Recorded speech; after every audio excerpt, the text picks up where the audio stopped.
Hi viewers, Voice of Vasu 77. This is my YouTube channel. Please watch and subscribe. Press the bell icon to get more videos.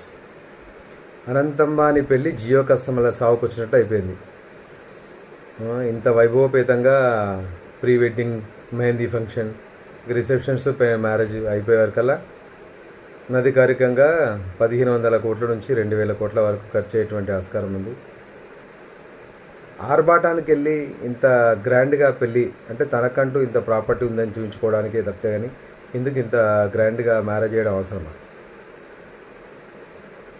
సరే, నీ సొంత డబ్బులతో ఖర్చు చేసుకుని వేసుకో, కానీ జియో కస్టమర్ల పైన టారిఫ్లు పెంచి ఉచితంగా సిమ్ కార్డులు ఇచ్చి ప్రజల్ని నెట్కి బానిస చేసి ఇప్పుడు అనుకోకుండా టారిఫ్లు మొత్తం పెంచి పెళ్లి ఖర్చు మొత్తం ఈ జియో కస్టమర్ల పైన తీసే విధంగా కనిపిస్తూ ఉంది సార్ కదా. ప్రభుత్వ రంగ సంస్థ బిఎస్ఎన్ఎల్ని బొందబెట్టిరు ఎప్పుడు.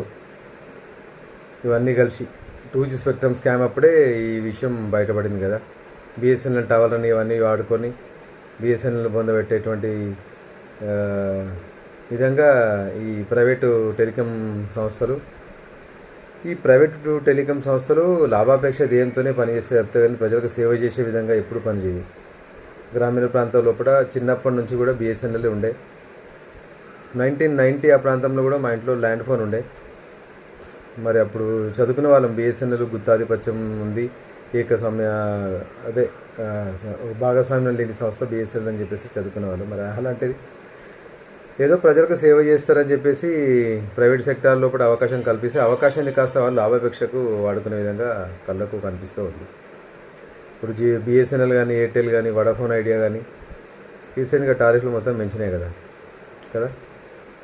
అంటే ఉన్నటువంటి సంస్థని మొత్తం దివాలా తీసే విధంగా చేశారు. మరి మోడీ ప్రభుత్వము ఏం చేస్తుందో అర్థం కాదు. ప్రభుత్వ సంస్థని కాపాడే విధంగా ఉండాలి తప్పితే కానీ ప్రైవేట్ సెక్టార్కి అవకాశం ఇవ్వాలి, ఉన్న జనాభాకు సరిపడా అవకాశాలన్నీ కల్పించే విధంగా ఉండాలి. కానీ ఈ విధంగా గవర్నమెంట్ వ్యవస్థలో ఉన్నటువంటి ఒక సంస్థను ఈ విధంగా నిర్వీర్యం చేయడం ఎంతవరకు సమంజసమో అర్థం కావటం లేదు. ప్రైవేటు సంస్థలు లాభాలే ధ్యేయంగా పనిచేస్తాయి. ప్రీ వెడ్డింగ్ ఈ అనంతమ్మాని పెళ్ళి మరి ఈ జియో కస్టమర్ల సాగుకు వచ్చినట్టు అనిపిస్తుంది.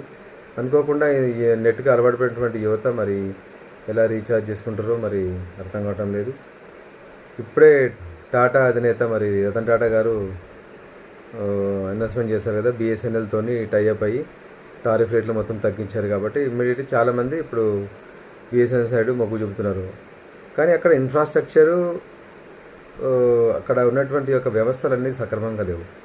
ప్రభుత్వ రంగ సంస్థలు ఉన్నటువంటి ఉద్యోగులు ఏ విధంగా వర్క్ చేస్తారో మాకు తెలుసు.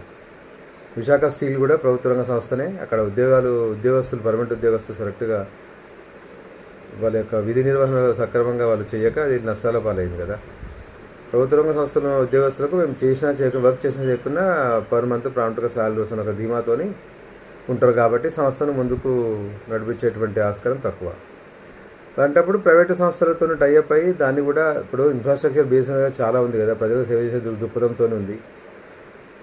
బిఎస్ఎన్ఎల్ కాల్ సెంటర్ ఫోన్ చేస్తే అక్కడ ఉన్నటువంటి ఎంప్లాయీస్ ఎంత రూడ్గా బిహేవ్ చేస్తారో అది స్వతహాగా అందరికీ తెలుసు.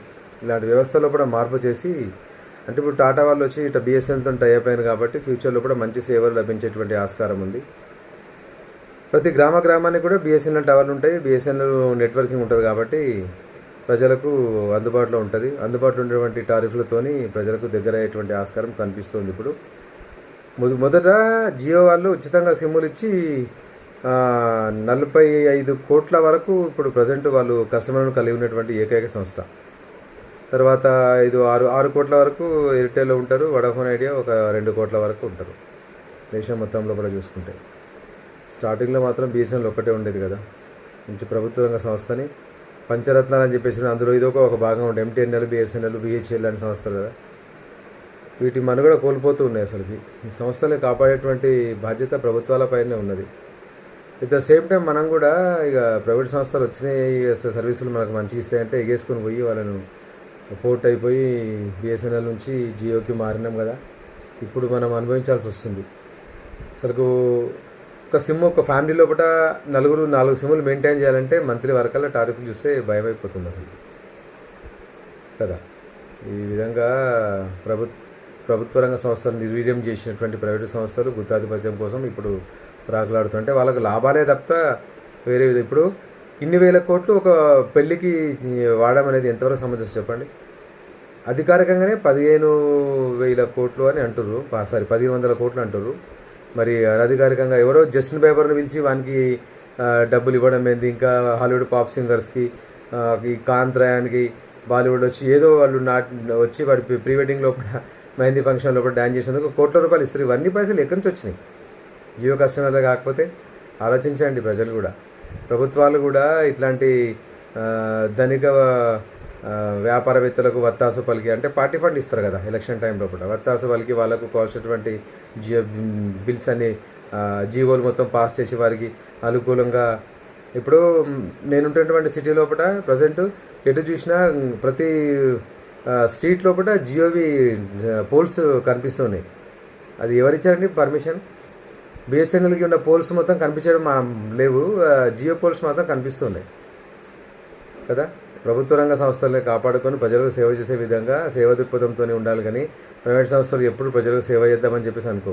అన్ని రంగాల లోపల ముఖేష్ అంబానీ ప్రతి ఒక్క రంగం లోపల ఇప్పుడు ప్రజలకు నిత్యావసర సరుకులు ఉంటే అవి జియో మార్ట్లను పెట్టిండు, ఎలక్ట్రానిక్ వస్తువుల కోసం జియో డిజిటల్ అని అది పెట్టిండు.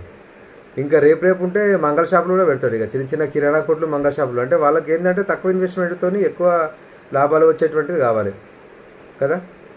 సాకరోళ్లకు ఇంట్లో గ్రామాలలో వచ్చి బట్టలు ఉత్తారు కదా, వాళ్ళకి బదులుగా ప్రతి మండల కేంద్రంకు ఒక మన వాషింగ్ మిషన్ సెంటర్ పెడతాడు, మన వచ్చి క్లాస్ బట్టలు ఉతుకు ఇట్లా పెడతాడు పేరు, జియో రిలయన్స్ వాషింగ్ షాప్ అని, జియో బార్బర్ షాప్ అని, ఇంకా ఇవి ఒకటే ఉంది. ఇంకా ఆలోచించండి, అసలుకి ప్రభుత్వాలు సక్రమంగా ఉంటే ఇవన్నీ జరగవు. అసలుకి ఇట్లాంటి ధనిక స్వాములకు వత్తాసు పలికి పేద ప్రజల నెత్తురు పీల్చుకునేటువంటి అవకాశం కనిపిస్తూ ఉంది. అసలుకి వేరే సంస్థలు మొత్తం భూస్థాపితం చేసే విధంగా అందరికీ ఇంటర్నెట్ ఫ్రీ అని చెప్పి స్టార్టింగ్లో ఇచ్చి టారిఫ్లు తక్కువ ఇచ్చి ఒక్క పెళ్ళి దాని ఎఫెక్ట్ కనిపిస్తూనే ఉంది 1 మంత్ లోపలనే.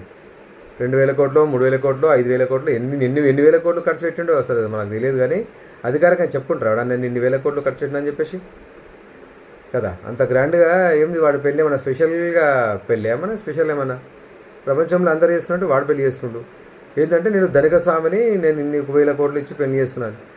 అరే చారిటీ ట్రస్టులు ఉన్నాయి దేశంలో, ఇప్పుడు పావర్టీ ఉంది, బీపీఎల్ నడుస్తుంది, ఈ ట్రస్టుల ద్వారా పేదలకు సహాయం చేద్దాం. ఇప్పుడు రతన్ టాటా గారు ఉన్నారు, లెక్క ప్రకారం చూస్తే అతని సంస్థలో వచ్చేటువంటి సింహభాగం మొత్తం చారిటీ ట్రస్ట్ ద్వారా దేశానికి ఉపయోగపడే విధంగా అతను సేవా కార్యక్రమాలు చేస్తూ ఉంటాడు. మరి అదే ముఖేష్ అంబానీ అంటే వాళ్ళ మీద సదా ఏదో అక్కస్తోని ఈ విధంగా ఇలా వీడియో చేయట్లేదు, వాస్తవం అనే చెప్తూ ఉన్నా. ప్రభుత్వ రంగ సంస్థ బిఎస్ఎన్ఎల్ బొందబెట్టి భూస్థాపితం చేసి ఈ ప్రైవేట్ సంస్థలు ఇప్పుడు ఇలా ప్రజల మీద పడి వాళ్ళ నెత్తురు తాగే విధంగా తయారైపోయినాయి. ఇప్పుడు టారిఫ్లు పెంచి ఇప్పుడు ఆ పెళ్లికైనటువంటి ఖర్చు మొత్తం 1 మంత్ లోపల తీస్తాడు.